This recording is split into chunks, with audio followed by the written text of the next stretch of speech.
Ah, maravilloso, mi querido doctor. Ya estamos, ¿ah? Estoy aquí interrogando al doc que va a haber de festejos, le digo, pero ahora sí que por su ocupación será hasta el fin de semana cuando ya organice ahí una comilona, ¿verdad, mi doc? Así es, Muchas van a venir felicidades. algunos amigos y aquí los invitaremos. Para quienes están conectados a Twitter y a Facebook, probablemente vieron que ya se inauguró la Red Global MX capítulo Montañas Rocallosas. Los invito a que lean qué es la Red Global MX. Métanse al Instituto de los Mexicanos en el Exterior. La Red Global MX es muy larga la explicación, pero es en general profesionistas que vivimos fuera del país y que tratamos de establecer vínculos entre México y las partes en las que vivimos y hacer proyectos de intercambio de conocimientos e incluso intercambio de personas. A ver si podemos hacer algo incluso ahí con el programa, Jorge, a ver si podemos hacer, no sé, conseguir una Claro, beca doc. para que se venga alguien de ahí de Disyuntiva a estudiar inglés. Incluso se pueden venir y vivir aquí en la casa. Estamos muy cerca de un college donde dan clases hay cursos para English as a Second Language, que es para estudiar inglés como segunda lengua, para que se vayan adaptando, en fin. Padrísimo, doc, ¿no? Pues padrísimo. Oye, qué bien, ¿no? Pues felicidades, mi doc. Doble felicitación. O si quiere alguien invertir aquí en Estados Unidos, hacer un proyecto de inversión o de promoción cultural, incluso aunque sea un proyecto que no sea con fines de lucro, pero para dar a conocer su marca. En fin, tenemos a una persona que se dedica a fabricar tequila ya y todo esto, y tuve el gusto de que me invitaran a participar en la Red Global MX y me eligieron como presidente del capítulo de las Montañas Rocallosas. Se llama porque este consulado no solamente es para Colorado, también es para Wyoming y para la parte este de Montana. Entonces esa es la zona de influencia de todo este grupo. Entonces, bueno, pues estoy tratando de poner gente de la academia, de la ciencia, de la cultura, y para poner esfuerzos todos juntos para poder trabajar en beneficio principalmente de la comunidad de México y la comunidad mexicana en Estados Unidos, ¿no? Entonces, Qué maravilla, doc. si pueden, métanse para que lean qué es la Red Global MX y pues bueno, para que vean, y en eso estoy participando. Entonces invité a estas personas a pasar un sábado, el domingo vamos a hacer de comer aquí chiles en nogada. Ya saben que cocinar es uno de mis hobbies. Voy a hacer Wow. unos chiles en nogada para ellos. Maravilloso, mi doc. No, pues seguro te la vas a pasar re bien. ¿Nos repites así como se llama Red Global o cómo Red la Global buscamos? Red MX. Global MX. Es Este es portal, ¿ah? te voy a enseñar, este es el logo de la Red Global. Ajá. Ah, muy Así. bien. Ese es el logotipo de la Red Ajá. Global MX del capítulo Montañas Rocallosas. Ese logo yo lo diseñé para el capítulo de la Red Global aquí en las Montañas Rocallosas. Y es algo del Instituto de los Mexicanos en el Exterior. Tiene muchos años, hay muchos capítulos en Europa y en diferentes partes del mundo. Entonces, para que se metan y lo investiguen, y si a alguien le interesa, a través del Twitter de la Red Global MX que me contacte, yo todos esos mensajes los leo y podemos hacer intercambios muy interesantes. Incluso a ver si invitamos a Disyuntiva que transmitan una semana por acá, y se quedan aquí en la casa y transmitimos aquí desde la oficina, si es que Padrísimo, doc. No, así pues lo haremos. maravilloso, maravilloso, mi doc. No, pues tú siempre metido en cosas positivas y en cosas loables, mi querido doctor. Muchas felicidades Ya por tengo que descansar, ¿verdad? estos Bueno, 53 años de aportar a tu profesión, a tu comunidad, a tu país. Mi doc, muchísimas felicidades por ello y qué orgullo que seas parte de Disyuntiva, mi doc. Pásatelo muy bien y que sean muchos, muchos años más de todo esto que brindas a todos los que tenemos la fortuna de estar en contacto contigo, mi doc. De verdad, muchas gracias y muchas felicidades, mi querido doc. muchas gracias a ustedes por la oportunidad. Nos platicamos la semana pasada, Jorge, ya pasando al tema, platicamos la semana pasada, surgió el concepto de enfermedades psicosomáticas y yo pensé equivocadamente que ya habíamos hablado. Entonces yo creo que tangencialmente habíamos tocado el Sí, tema, sí, no sí. hablamos Sí, de de hecho, otros asuntos. hablamos Pero de cuestiones, digamos, relacionadas, ¿no? Como lo del corazón partido, digo, corazón partido, ¿cómo? Corazón, el síndrome del corazón roto. Corazón roto, sí, ya le puse el de la canción, y los otros, problemas de depresión y demás, pero sí, concretamente, así el tema de las llamadas enfermedades psicosomáticas o males, sí nos encantaría que nos abundaras en esto, doctor, porque mucho se cree que son parte mito, parte realidad, y todo lo que implica con ello. Por eso decíamos, nos quedábamos con tu receta que nos diste al final de la semana pasada, que era pues tratar de ser felices, de superar las amarguras, los berrinches y demás, para pues ahora sí que bien dirían los griegos, mente sana en cuerpo sano, y eso es una verdad de perogrullo, ¿no, mi doc? Así es, entonces, bueno, esto rescata o llama nuevamente el concepto de que la salud es un equilibrio biopsicosocial. Entonces tenemos que estar bien en nuestro organismo, en nuestra parte psicológica y en nuestras interacciones sociales. Incluso de ahí se deriva también el concepto de normalidad, cuando la gente se refiere a otra persona, que esta persona no es normal. Puede ser porque alguna de estas esferas está alterada y entonces eso rompe el equilibrio de lo que es la normalidad. Puede haber una normalidad social, una normalidad psicológica y una normalidad biológica.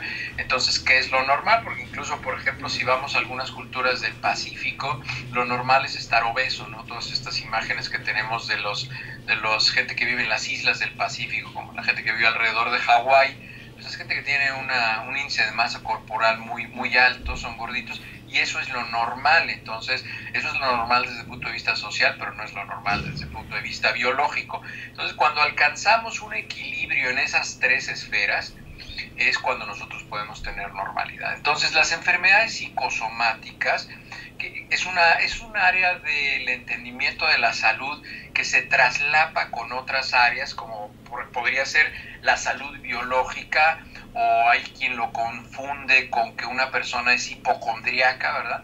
El tener un trastorno de hipocondria, el tener una tendencia mental a estar pensando que esto nos va a causar una enfermedad, o que los síntomas que tenemos o que como nos sentimos está relacionado con una enfermedad, o alguien que lee una revista, un libro o ve un programa de televisión y empieza a oír que cuando le tiembla el párpado superior de un ojo, eso puede ser porque tiene un tumor en el cerebro. Pero pues también puede ser un equilibrio hidroelectrolítico, puede ser causa de estrés, pero entonces empiezan a pensar en cosas más serias. Oye, me estoy acordando, Doc, es el síndrome Munchausen, también, algo así le llaman. El síndrome de Munchausen es un trastorno diferente, fíjate. El síndrome de Munchausen es un trastorno ya psiquiátrico. Acuérdense que ya lo hemos explicado. Existen los trastornos neuróticos de la personalidad y existen los trastornos psicóticos de la personalidad.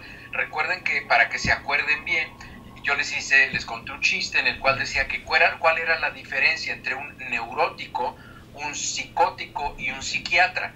Y la diferencia es que un neurótico hace castillos en el aire, se imagina cosas. Un psicótico es una persona que vive en los castillos en el aire, tiene su realidad virtual. Y un psiquiatra cobra la renta de los castillos en el aire. Entonces, esa es la diferencia entre las tres personas. Entonces, el síndrome de Munchausen es un trastorno psicótico de la personalidad. Es gente que está desconectada y que siente un placer morboso al estar enfermo. Entonces, por ejemplo, yo conocí en el hospital un individuo que tenía insuficiencia renal y tenía trastornos de endocarditis muy serios, porque él quería sentir que era estar infectado. Entonces tomó con una jeringa agua de un charco o de un excusado, ya no sé de dónde, y se lo inyectó por vía intravenosa para que le diera una endocarditis y una sepsis, para ver qué se sentía ir al hospital y estar en terapia intensiva y todo esto. Un individuo de 26 años. Válgame Dios. Le pudieron salvar la vida, pero quedó con un daño orgánico muy importante en diferentes órganos del cuerpo, y entonces caía repetidamente al hospital. Y entonces en el hospital pues se le ofreció, ¿sabes qué? Pues estás una semana al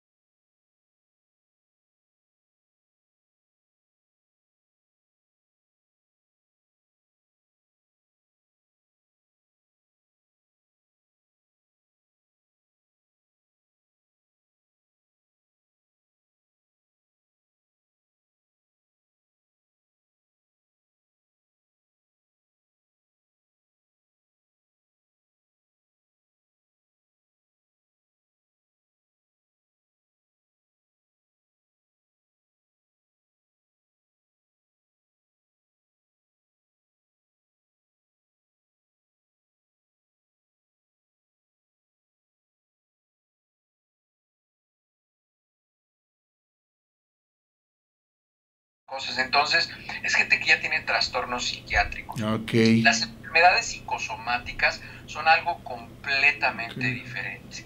En las enfermedades psicosomáticas lo único que hacemos es que nos damos cuenta de la relación bidireccional que existe entre el estado de ánimo, el estado emocional en el que nos encontramos y nuestra salud orgánica. Más o menos el 55% de las visitas que se presentan las personas en una consulta médica, del 25 al 50, tienen una relación psicosomática, es decir, hay algún trastorno emocional transitorio que está causando que esta persona identifique o se sienta mal. Entonces, es muy frecuente que esto sea motivo de consulta en las oficinas médicas.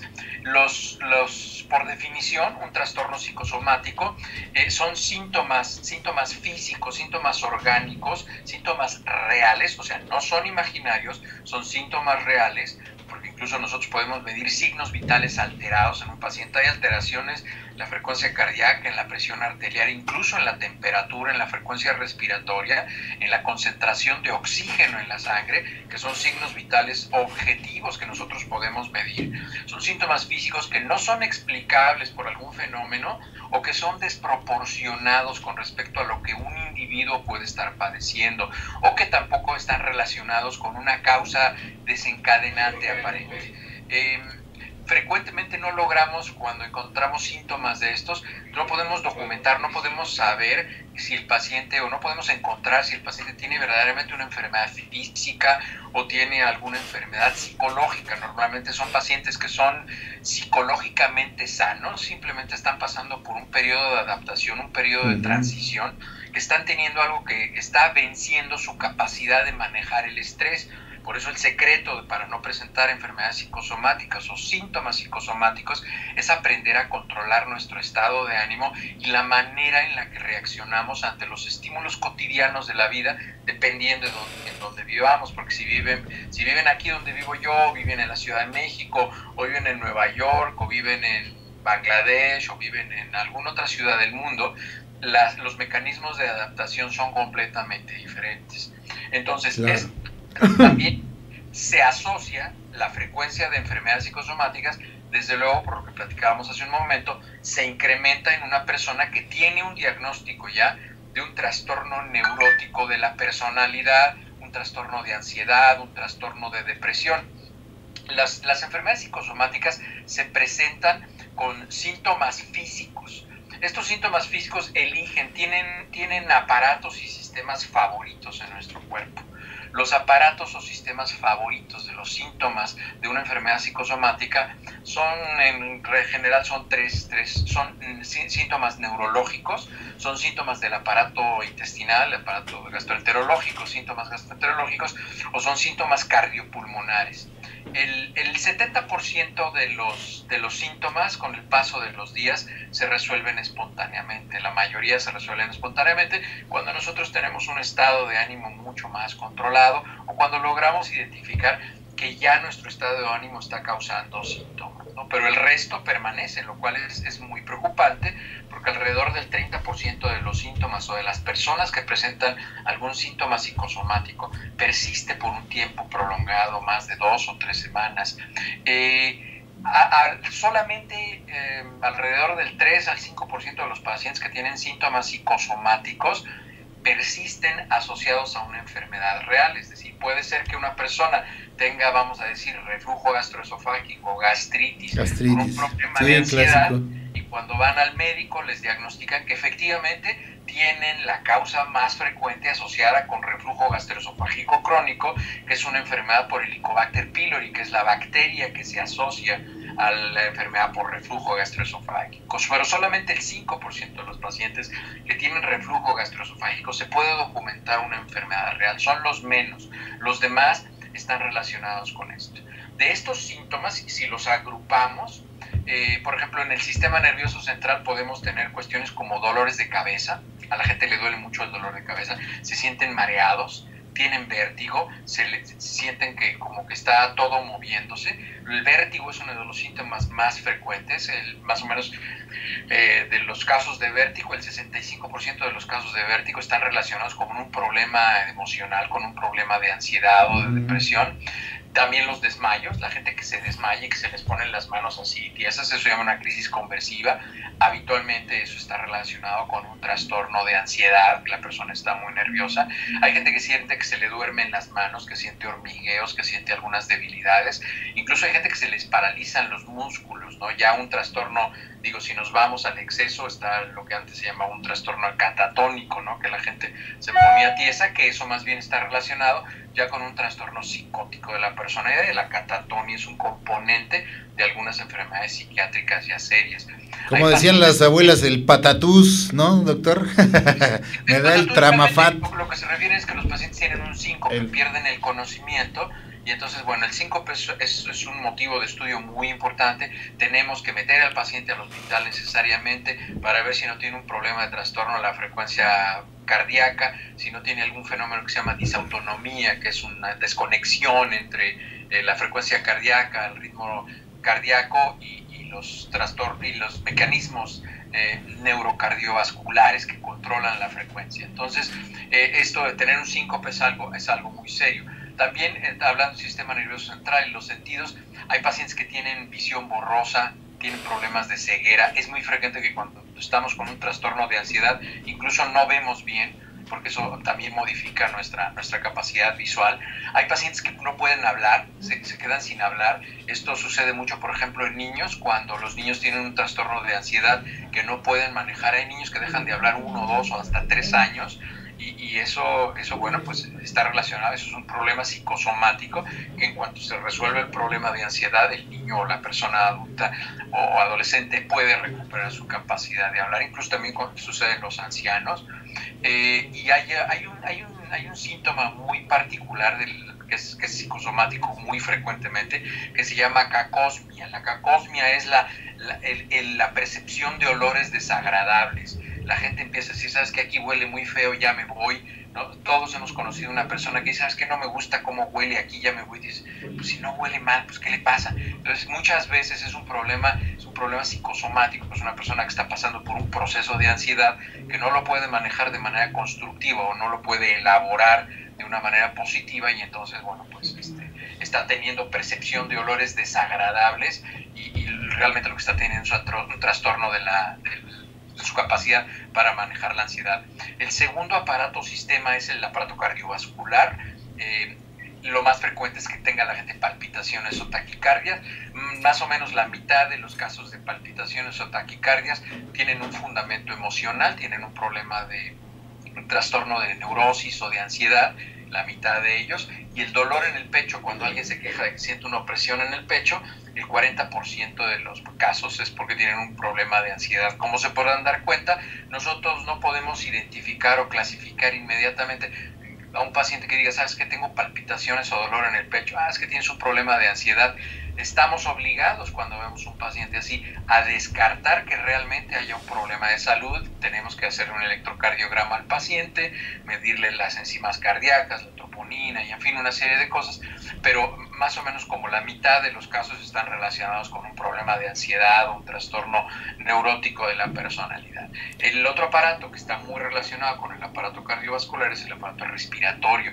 La gente tiene dificultad para respirar, le falta el aire, ¿verdad? Entonces le tienen que echar aire y todo este tipo de cosas, o incluso empiezan a respirar mucho más aceleradamente, entonces les da algo que se llama alcalosis respiratoria, entonces empiezan a marear, pierden el conocimiento. Entonces por eso ven que incluso hasta en series de televisión o programas de televisión se recomienda que la persona respire en una bolsa de papel, para que una concentración alta de CO2 le disminuya la ansiedad, y entonces esto recupera un equilibrio en la persona, y entonces ya deja de respirar aceleradamente.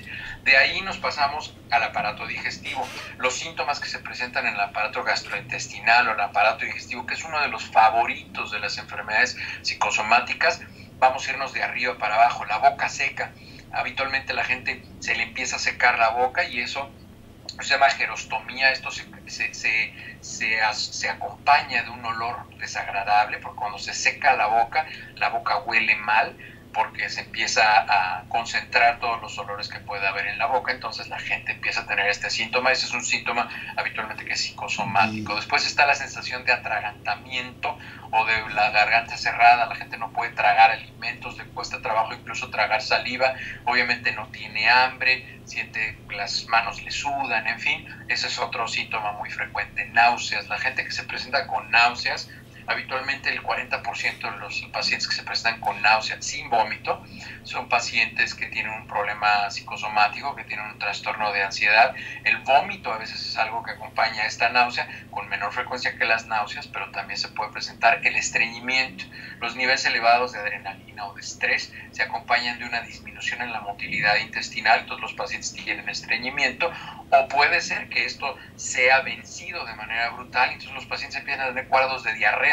Hay gente que reacciona paradójicamente y tiene episodios de diarrea, tiene ataques de diarrea asociados con ansiedad. Y un síntoma que es característico, típico de las personas que tienen un trastorno de ansiedad y que habitualmente es algo psicosomático, es dolor abdominal con distensión y flatulencia, es decir, hay muchos gases. Es gente que dice, ¿sabes qué? Yo algo debo tener en el intestino, como cualquier cosa y me empiezo a inflamar y tengo gases y todo este tipo de cosas. Y lo que está sucediendo es que como tienen ansiedad, los niveles altos de adrenalina disminuyen la motilidad intestinal, entonces como la comida se estaciona en los intestinos, se fermenta, produce mucho gas y distiende al paciente, y eso causa dolor abdominal, y es por eso que tienen gases. Entonces es muy frecuente, por ejemplo, en culturas como en México, la gente dice es que me tengo que desparasitar, y eso es un concepto completamente erróneo. Los seres humanos no tenemos que desparasitarnos rutinariamente, solamente tenemos que tomar medicamentos antiparasitarios, como ya lo hemos platicado, si es que se documenta que tenemos una infección. No debemos estarnos desparasitando, pero hay gente que tiene esa costumbre, y bueno, eso tiene unos riesgos muy, muy altos para la salud, ¿no? Y el último sistema en el cual se manifiestan trastornos psicosomáticos es el sistema musculoesquelético.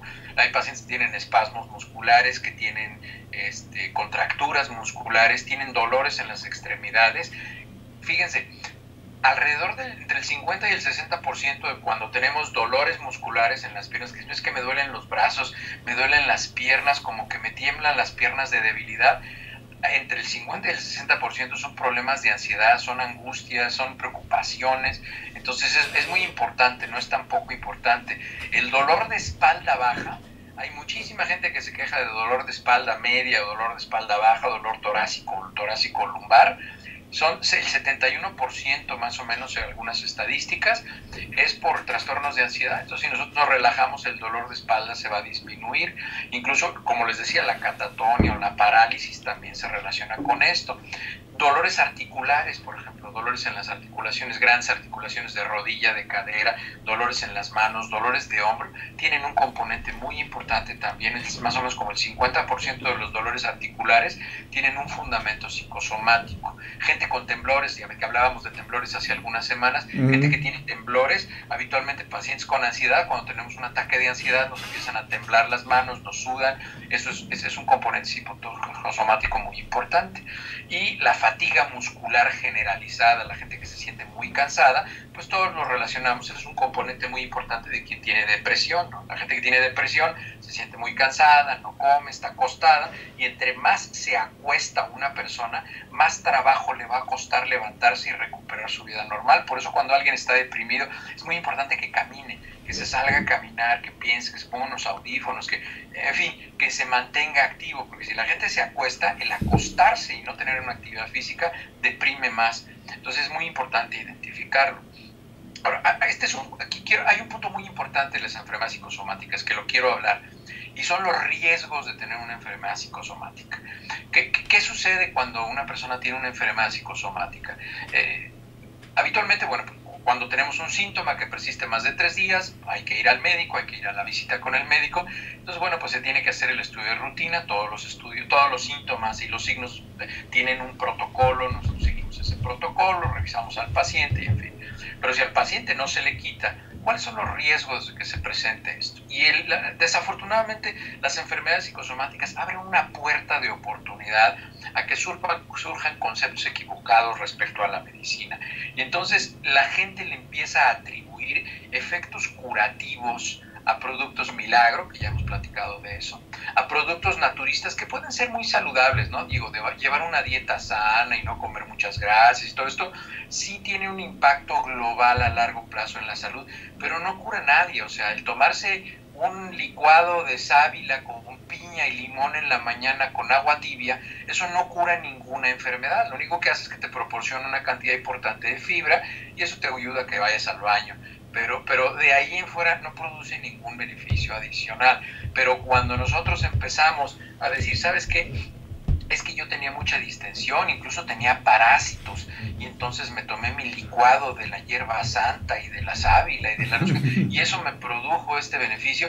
Ese es uno de los riesgos de las enfermedades psicosomáticas, que nosotros, como les digo, más o menos el 70% de las enfermedades que nos dan todas se resuelven espontáneamente. Así nos tomemos un vaso de sábila cruda con nopal remojado en agua de la cruz de Jesucristo, igual si no hacemos nada nos vamos a curar. Entonces, pero la gente decide otorgarle a un producto externo para triangular su trastorno neurótico en la personalidad, lo decide trasladar a algo externo, porque eso nos facilita el no estar cargando culpas de ansiedad y todo esto. Es entonces, como los estudios que hacen con placebos, ¿no, doctor? Ustedes mismos con placebos médicos para es que el placebo el poder de la mente. Se utiliza en investigación.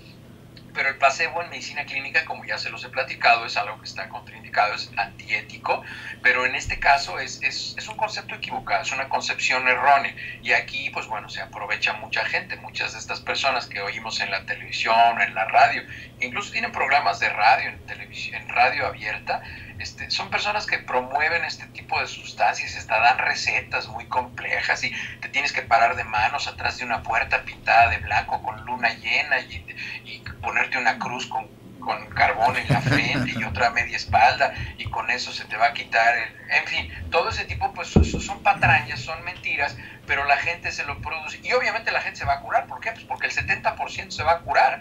Imagínense si yo hago cualquier cosa en la vida y tengo el 70% de posibilidad de éxito.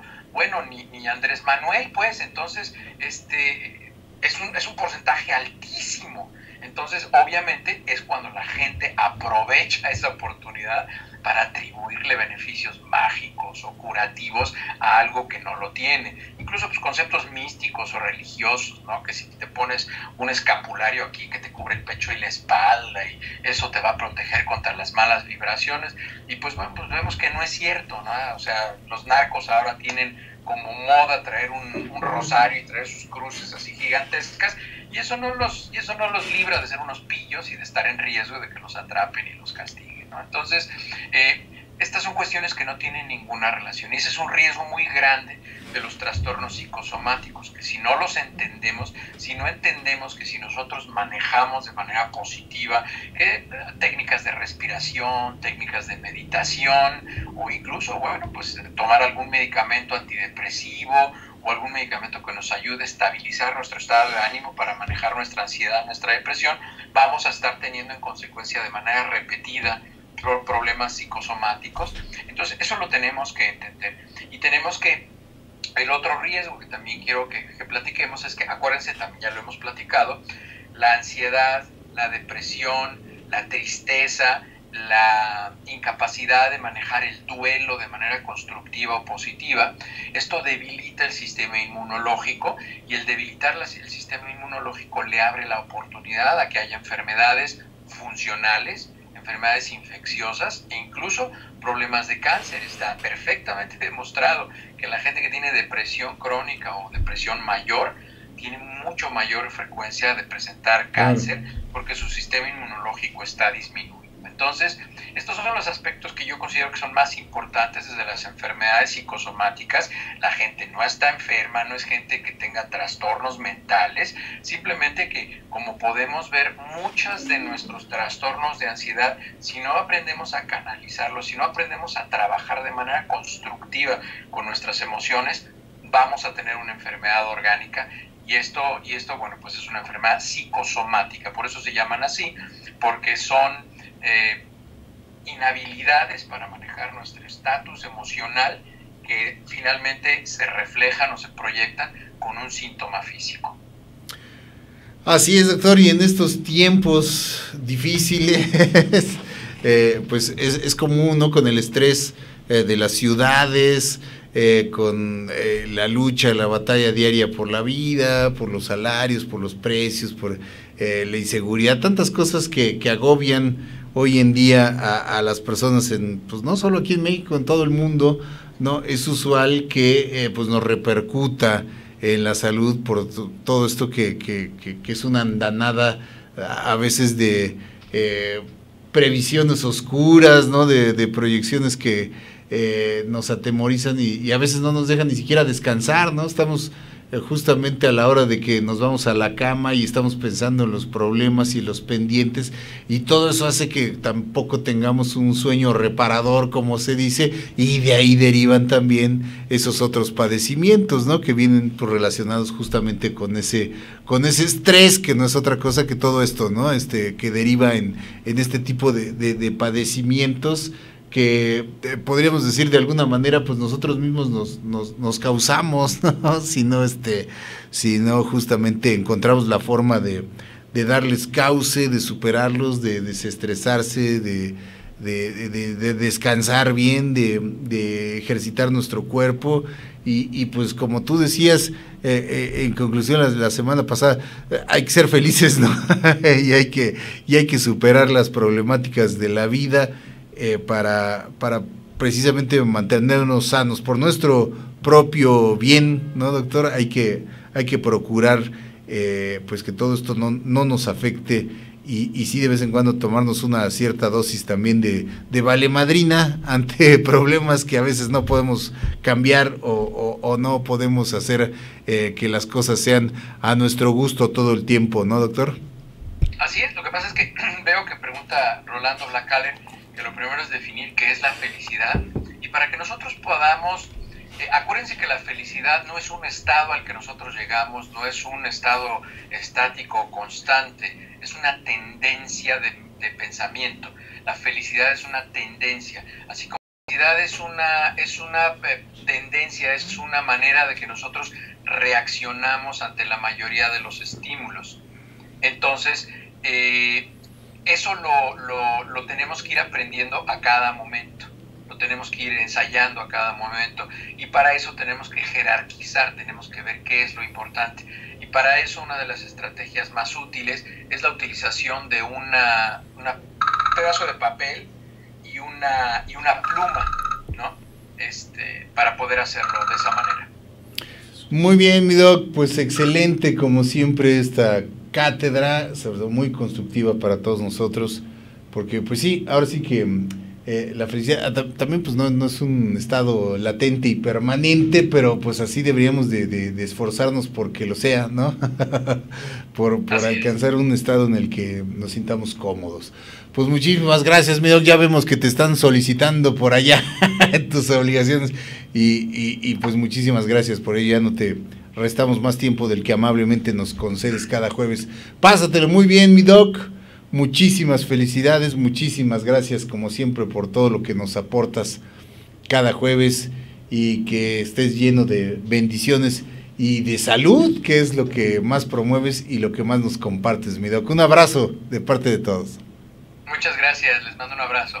Buen fin de semana, doc, y nos escuchamos la próxima semana. Ya saben los temas que quieren que el doctor aquí como siempre lo hace magistralmente, nos trate y nos explique. Él siempre está en la mejor disposición. Gracias a todos por su enorme interés. Vamos a hacer un corte y continuamos, queridos amigos.